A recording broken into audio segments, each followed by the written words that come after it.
Okay, look, I know people think this is similar to another comic book movie where two ideologically opposed family members clash over the kingship of a hidden high-tech civilization, but hear me out. This one is underwater.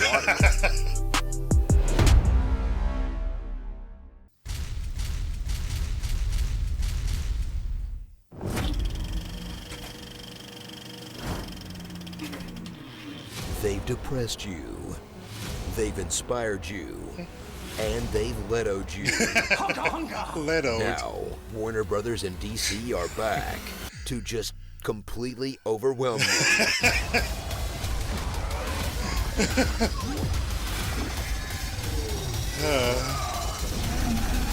What is happening?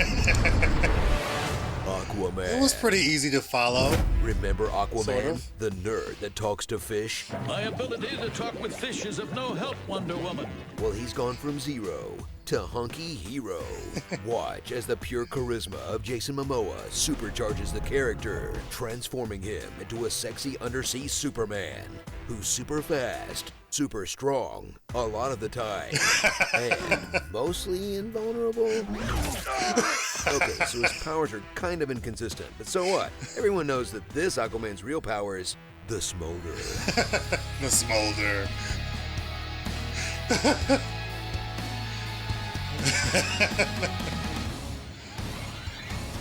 Permission to come aboard. Permission granted, sailor. I mean, is it hot in here? Strap in as Arthur Curry embarks on a reluctant quest to become King Arthur. But you know, like the cool version. I give you King Arthur. And he's not alone. Here to help are Princess Mira and his mother, Queen Atlanta. Two powerful women struggling to overcome terrible wigs. Together, they'll hunt for a mythical trident that will mark him as the one true king by giving him his comic book accurate costume. Holy crap, he actually makes that dumb orange and green suit look cool. Hail to the king, baby. Did you think there was a lot going on in Avengers Infinity War? Well, hold this man's beer, because Thanos may have brought you chaos in the cosmos, but Aquaman is a whirlwind of so many locations. The movie added titles to keep track, from Amnesty Bay to the Boston Aquarium, over the Sahara en route to Italy, to somewhere in the Atlantic Ocean, to somewhere in the Indian Ocean, from Atlantis to the Hidden Sea, whatever the Kingdom of the Brine is, and a bunch of other underwater places, all while whipping through massive undersea battles featuring knights on seahorses fighting mermaids and crabmen, in between scenes of overly complicated Game of Thrones politics. We honor you, King Darius, by inviting Zebul to be the first kingdom to join King Orm's alliance. As if you had a choice, Volko. I know you need 4 of the 7 kingdoms to send an attack. Once you've obtained the pledge of the... While still making time for Indiana Jones adventures, a Little It's Mermaid just like, love let's move story, on. a blood feud with high-tech pirates, and that's before taking a quick lap in the dinosaur-filled core of the Earth, summoning a kaiju and bringing peace to the world. Wait, what happened? I think I blacked out. So get ready to jump the shark, all of the sharks, and then shoot at those sharks with water-powered plasma cannons in a movie so packed to the gills, it couldn't just tell one Aquaman story. It had to tell all of them at once, forcing director James Vaughn to start pumping out Aqua-adjacent spin-offs to buy some time to figure out how in the heck he's going to top this bonkers thing. And if I might make a suggestion, maybe a prequel about how this octopus learned to play the drums. A prequel. Not quite my thing. Down beyond 18. You're rushing. Here we go.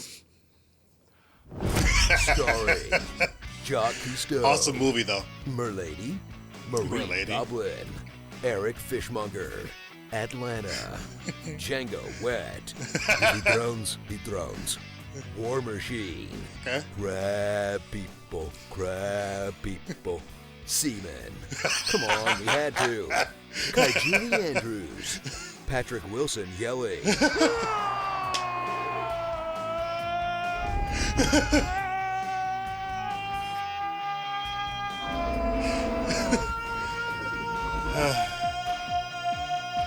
It's a lot of that.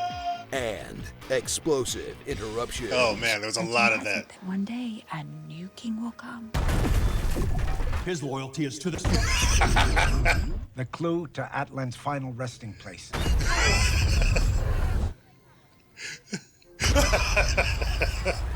Oh, come on. It was so All many. the explosions really The Water Boy. Oh man, that was funny. Okay, look, I know people think this is similar to another comic book movie where two ideologically opposed family members clash over the kingship of a hidden high-tech civilization. But hear me out. This one is underwater.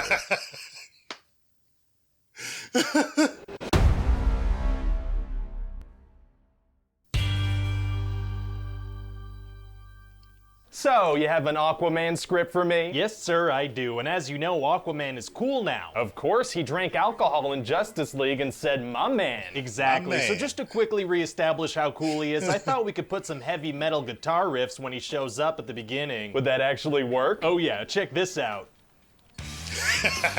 Oh, very cool. Right? Yeah, I suddenly feel like watching what you do for a little over 2 hours. Okay, well I have a colonoscopy scheduled for right after this meeting, but you're free to tag along. I'll definitely do that. So what happens in the movie? Well, we're gonna establish Aquaman's backstory by spending some time with his parents. And what's their deal? Aquaman's dad is this guy named Thomas, and he's a lighthouse keeper. Okay. And one day he notices something very peculiar wash up on shore. So he sleeps with it? I mean, yes, but I didn't tell you it was a living being that washed up on shore. How'd you know that he sleeps with it? It's just the natural order of things, you know? A man discovers something new, and immediately it's like, I gotta find a way to make love to this. Well, yeah, that is pretty much how it goes. So it turns out it was this lady from Atlantis named Atlanta that washed up. Wow. And she eats his pet goldfish, so instantly he's like, oh, let's make a baby. Eating people's pets is super romantic. So then we're gonna jump forward in time and have a submarine filled with military seamen be attacked by pirates. Oh, seamen is tight. R. Ah, is that what the pirates sound like? No, that's the word you should have used instead of is to downgrade that sentence from disgusting to just weird. Whoops. Whoopsie. So anyway, in the middle of the submarine takeover pirate mission, an older pirate gives his son a knife. Oh, he does? Yeah, and he tells him a story about his grandfather, and they have a nice bonding moment. It's really nice. Seems like the kind of thing he would have done before or after the mission. Exactly. Well, he's gonna do it right in the middle of it. Well, okay then. And then Aquaman's gonna come on board to stop them, and they're gonna try to kill him. Amazing. And then the daddy pirate's gonna get pinned and the submarine's gonna be filling up with water. Uh-oh. So then the son is like, Aquaman, you need to help him. He's gonna die. How could he possibly expect Aquaman to help after trying to murder him? Yeah, it doesn't make any sense, but this way we have a motivation for the son to become Black Manta. Oh, Black Manta. People love that character from the comics. Yeah, he's like Aquaman's nemesis, so he's gonna be really badass, and there's gonna be a huge fight between him and Aquaman. Amazing. That's gonna be a great way to end the movie. Oh no, it's gonna happen like halfway through the movie, and then he's gonna be gone till the mid-credits. Oh, that's very disappointing. Maybe we should just save the character for the sequel, you know? Really do him justice? No, fair enough. Anyway, the main bad guy is this dude named Orm. And what's his deal? Well, he's Aquaman's half-brother, and he wants to wage war on the land dwellers because we've been throwing trash in the ocean. Oh, so what does he do? Well, he does this really cool thing where he makes tsunamis and sends all the trash back on shore. Oh, that's pretty neat. Right? Why didn't he do that in the first place? What do you mean? I mean, if sending trash back to shore was an option, why didn't they do that right away, you know? Prevent the oceans from being polluted at all. I don't know. The land dwellers would have been like, oh, I guess you can't dump trash in the ocean, it comes right back. Yeah, I guess that would have saved the lives of a whole bunch of sea creatures and prevented this whole thing. Probably. Anyway, Aquaman is gonna challenge him to a big fight. Oh, that's exciting. Yeah, it's like this big event. There's a huge crowd of people watching and an octopus playing the drums. What? Yeah, they trained a giant octopus to play the drums. Pretty cool, right? If they could train an octopus to do stuff, why would they train it to be a musician? Listen, do you want to see a giant octopus play the drums or not? Of course I do. Well, then let's not think about this too much. Well, okay then. Anyway, so then Aquaman and this lady Mira need to find a trident so Aquaman can become king. Okay. So they're gonna go to the Sahara Desert and Sicily and Jurassic Park. Oh, surprise dinosaurs are the best kind. So the movie's basically gonna jump back and forth between crazy action scenes and the characters delivering a bunch of exposition to each other. Wow, it must be difficult to jump back and forth between exposition and action. Actually, super easy. Barely an inconvenience. Oh, really? Yeah, once enough information has been delivered in a scene, I'll just have the conversation be cut off by an explosion. Oh, well, that's one cool way to transition. What other ways are we gonna use? Other explosions. That works. Yeah, over and over again. And then Aquaman is gonna find his mom that he thought was dead and then get his hands on the trident. Wow. And then we're gonna have a giant CGI battle with a bunch of sharks and lasers and sea creatures. That sounds crazy. Yeah, it's gonna be like watching Star Wars and Tron at the same time while sitting inside an aquarium that's that's way over capacity. Amazing. And then Aquaman is gonna fight Orm, but their mom is gonna pop out, so Orm is gonna be like, oh, you're alive, that's great, I overreacted. Why did she wait so long to pop out? So we can have a giant CGI battle scene. Gotcha. And so yeah, what do you think? Well, it sounds like a lot of fun, and I think the right soundtrack could really make this a thrill ride, you know? Oh yeah? Yeah, I want to get some special tracks made for this, really get a reaction out of people. What kind of reaction are we talking? I'm talking about the kind of music choices that make people puke in their mouths. What? Hey, look, I had a lot of fun with Aquaman. Aquaman was awesome. It was crazy. It was bonkers. It was a lot of stuff going on, but it was fun, and it fell into all the fun moments and craziness that it was putting out there. It wasn't trying to take itself too seriously, which I appreciated. I mean, a lot of it is wacky anyway. It's a character that no one took seriously. As far as comics, I really didn't care for. I kind of put Aquaman in the same category as Thor. I didn't really care for Thor comics. I didn't care for Aquaman comics. It didn't work for me, but this movie was dope. Mainly because they cast Jason Momoa in the role, and that's Zack Snyder's, piece. He takes credit for that, and so I like it. He works. He worked with the group, even though Aquaman kind of got the short end of the stick in the Justice League movie, both the 2017 and the Zack Snyder one, compared to the other characters. But he shines in this one. This movie it's fun. It's just really, really fun. I enjoyed it. I went to the theater and saw it. Went with a couple of buddies, and it was a fun experience. I even like watching it now, when it comes on TV or I've got the DVD. It's just a fun movie. So let me know you guys' thoughts on Aquaman the film. But let's talk about the pitch meeting, the honest trailer. I enjoy both. The pitch meeting pretty much killed it, especially with the semen line, which I knew it was coming. I knew at some point they were going to do it.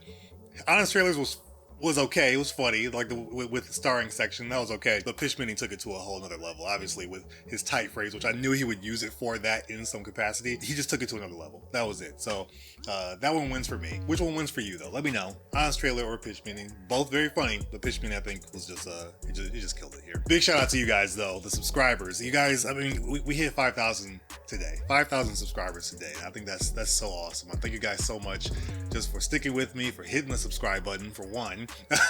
And really being active on the channel, commenting, liking. It's just been so dope. Like, I've really enjoyed doing this. Like, it's fun anyway. I do it no matter what, but seeing that you guys like to watch and you join in on this and we can talk about this stuff, and we all love movies. We have all that in common. Like, I love it. I love you guys. Thank you guys so much. It's been amazing. And here's to continuing to grow with you guys. I want to bring you guys along on this journey. It's been awesome. Big shout out to all my members. I thank you guys so much for hitting that join button and choosing the tier and joining me on the Discord channel. It's been awesome talking to you guys. To my Hypercrew members, Brian Tidwell, Steve O, Slepnear, K6013, Dash Milner, and Portal on Mobile 44. Thanks so much for being part of that top tier crew. You guys get a verbal shout out by me in every video, so I try to do my best with that. I apologize if I miss a video where I don't do that. But thank you guys so much for choosing that tier. If you're watching this and you're interested in memberships, hit that join button down below. You can see more information there. While you're still here, hit that like button if you haven't done so already. I really appreciate it. If we can get a bunch of likes on this, that'd be awesome. And then watch some of our most popular videos right over here. You can see our most recent reaction right up there as well. If you've seen all of that, I'll see you guys in the comments. We'll talk about Aquaman.